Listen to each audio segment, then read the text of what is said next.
Be di si, 8-10 munud?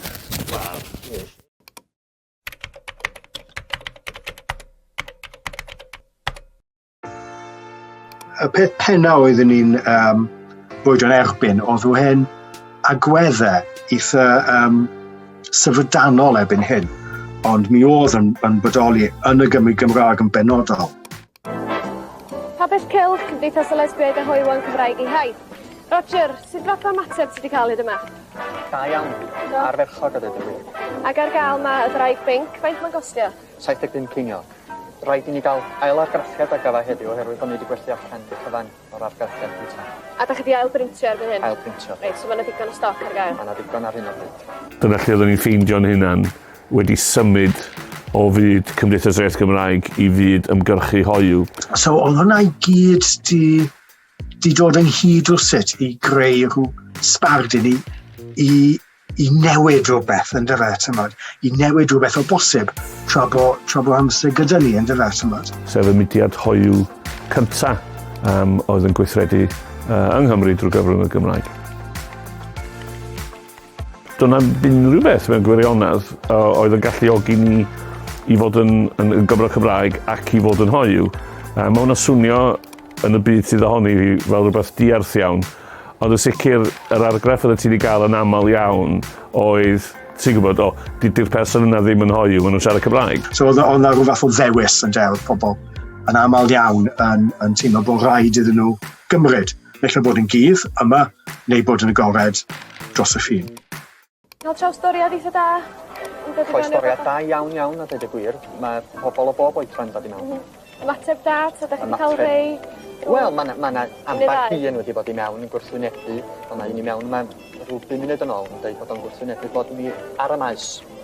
Ond ar y cyfan, mae'r ymateb wedi bod yn wych. Oedd hwnna'n eitha anifeiledd yn de, tymod. Ond oedd e'n dangos rhyw fath o waw yn de, tymod.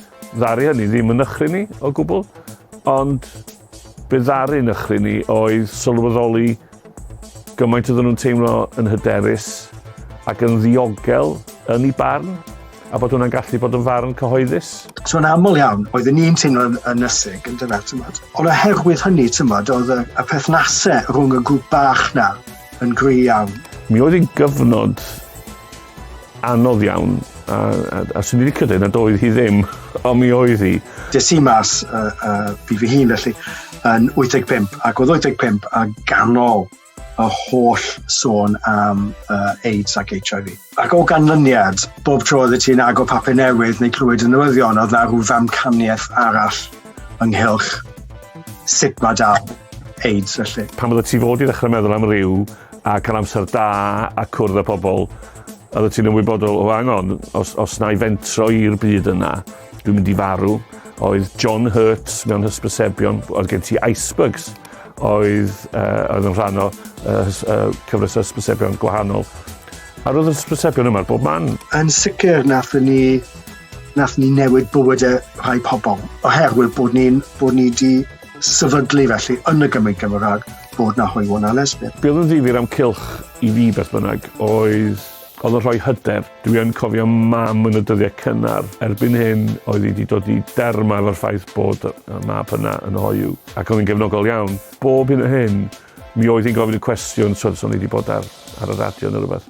Mi oedd hi'n gofyn, os rhaid i ti fod mor gyhoeddus am y peth. Oedd pobl eraill wedi dod ato ni, fath o un hen rhaeg, dwi'n cofio, yn gweud, tra byddwch chi a faes y Steddfod, fyddai byth yn dod to.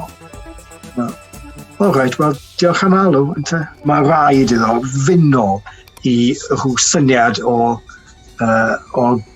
Gymru gwlad y menig gwynion yn tymod. Dyn ni yma a dyn ni ddim yn gwneud pethau budur neu pethau rwyol, my goodness, am bod ni'n Gymru Cymraeg yn tymod. Dyn ni gyd yn byw mewn capel.